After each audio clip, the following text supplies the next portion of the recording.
नमस्कार दोस्तों, मैं मनीष कुमार भोज आप सभी का अपने यूट्यूब चैनल पहाड़ एजुकेशन में हार्दिक स्वागत करता हूं। दोस्तों, एक बहुत बड़ी ये न्यूज़ निकल के समक्ष आ रही है। बेसिकली शिक्षा विभाग से संबंधित है। देखिए, आज का पेपर हिंदुस्तान 2 तारीख का ये पेपर है। देखिए क्या न्यूज़ निकल के समक्ष आ रही। बेसिक शिक्षक बनने को भी चयन परीक्षा यहाँ पर कराने जा रही है।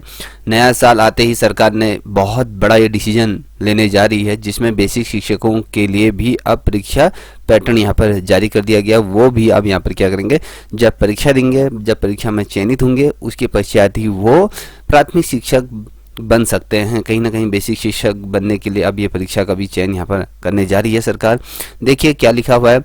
देखिए, राज्य के प्राथमिक स्कूलों के शिक्षकों की भर्ती पैटर्न बदलने की तैयारी की जा रही है। सरकार तैयारी कर रही है। प्रवक्ता और एलटी कैडर शिक्षकों के भर्ती समान ही प्राथमिक शिक्षक भर्ती में भी परीक्षा चयन की व्यवस्था यहाँ पर शुरू करने जा रही है सरकार। देखिए, जिस प्रकार से एलटी में पहले क्या होता है, एलटी का विज्ञापन आता है, फिर उसके बाद उसका पेपर होता है। जब वो बच्चे उस मेरिट लिस्ट पे आते हैं तब जाके उनका चयन होता है, तब जाके वो विद्यालयों में जाते हैं। और उसी प्रकार से प्रवक्ता का भी होता था। प्रवक्ता का पहले क्या होता था, प्री होता है, फिर मेंस होता है, फिर जाके आपका नियुक्ति होती है। उससे पूर्व पहले प्री, फिर मेंस, फिर इंटरव्यू, ये तमाम चीज़ें होती थी।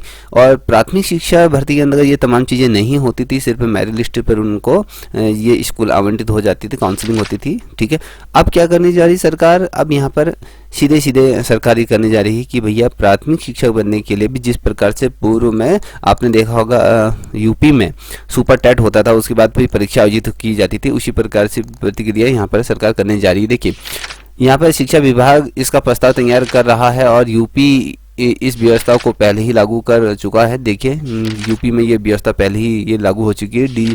जो डीजी शिक्षा बंशीधर तिवारी ने इसकी पुष्टि की है। उन्होंने बताया है कि परीक्षा पैटर्न लागू होने से मेरिट, सीनियरिटी, जूनियरिटी आदि जितने भी विवाद होते थे वो विवाद पूरे तरीके से समाप्त हो जाते। देखिए, जब क्या होता था, परीक्षा जब इन लोगों का चयन हो जाता था, चाहे मेरिट लिस्ट पे वो होता था, तो फिर जाके जब चयन होने के बाद जब विद्यालय जाते थे, फिर वो कहते थे कि मैं सीनियर हूँ, मैं जूनियर हूँ, मेरे को प्रधानाचार्य का पद मिलना चाहिए। ये तमाम चीज़ें ये समक्ष आ रही है। तो अब क्या होगा, यहाँ पर जो परीक्षा में उत्तीर्ण होगा वही विद्यालयों में कार्य करेगा, तो कहीं ना कहीं वो विवाद भी इससे कहीं ना कहीं सुलझ जाएगा। साथ ही परीक्षा क्वालिफाई करने वाले योग्य अभ्यर्थियों का ही चयन होगा। देखिए, जल्दी ही परीक्षा पैटर्न यहाँ पर लागू करने का प्रस्ताव सरकार को इन्होंने भेज दिया गया है। देखिए, ये जो सुगबुगाहट थी ये पूर्व में ही सरकार कर चुकी है। देखिए, इस चीज़ को इन्होंने पहले ही कर चुके हैं। राज्य सरकार में बेसिक स्तर पर जो अब 2300 पदों पर भर्ती प्रस्तावित है। देखिए, 2300 पदों पर जो भर्ती अब आने वाली है, उस भर्ती के लिए आपको परीक्षा से गुजरना ही होगा। अब यहाँ पर ये नहीं होगा, चाहे कोई पहले जो डीएलएड वाले होते थे वो डीएलएड वालों को भी अब क्या ना भर्ती परीक्षा से गुजरना ही पड़ेगा। अगर वो इस भर्ती पैटर्न को क्लियर करते हैं तब जाके वो शिक्षक बनते हैं। अभी क्या होता था, डीएलएड वाले सीधे ही पेपर पोस्ट निकलती थी और अपने फॉर्म भरते थे, वो उनका सिलेक्शन हो जाता है। अब यहाँ पर ऐसा नहीं होगा, अब उनको भी कहीं ना कहीं परीक्षा से गुजरना पड़ेगा।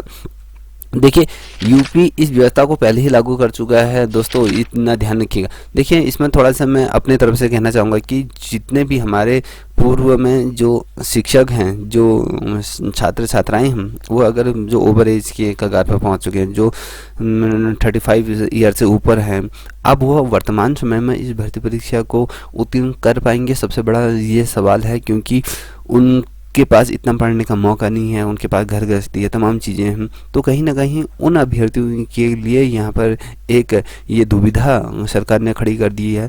वो बच्चे, मुझे नहीं लगता कि उनका बौद्धिक स्तर अब इतना अच्छा होगा। जो बाद में जो बच्चे अभी करंट से आएंगे वो ही सर्वाधिक इन पदों में चयनित उन्हीं बच्चों का होगा। जो पूर्व में जो बच्चे 40 की उम्र में हो चुके हैं या 39 ईयर के हैं, तो उन बच्चों के लिए कहीं ना कहीं ये एक दुविधा सरकार ने खड़ी कर दी है, जहाँ तक मैं समझता हूँ।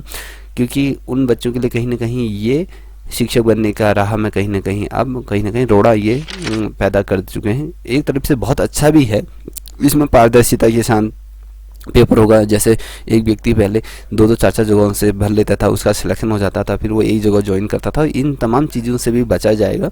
कहीं ना कहीं मुझे लगता है सही है। और अगर हम अपने उन बड़े भाई बहनों को देखें तो उनके दृष्टिकोण से गलत है। ठीक है, देखिए शैक्षिक रिकॉर्ड को भी मिलेगी अहमियत है। देखिए बंशीधर तिवारी ने बताया कि परीक्षा चयन के बाद प्रत्येक अभ्यर्थी के जो शैक्षिक रिकॉर्ड को भी देखा जाएगा। हाई स्कूल, इंटर और इंटर की हो गया या स्नातक टीटी या जितना आदि के प्रदर्शन को भी यहाँ पर देखा जाएगा। और अंतिम प्रतिक्रिया यहाँ पर सम्मिलित किया गया। किसी भी बालक के व्यक्तिगत विकास में प्राथमिक शिक्षा बहुत ही महत्वपूर्ण होती है। राष्ट्रीय शिक्षा नीति 2020 में ये जो बुनियादी चीज़ों को फोकस किया गया है, ऐसे में शिक्षकों का भी उत्कृष्ट होना बहुत ज़रूरी है। बेसिक शिक्षा चयन की प्रतिक्रिया के लिए ये कहीं ठोस और पारदर्शिता ये ज़रूरी है। बहुत बेहतरीन डिसीजन है।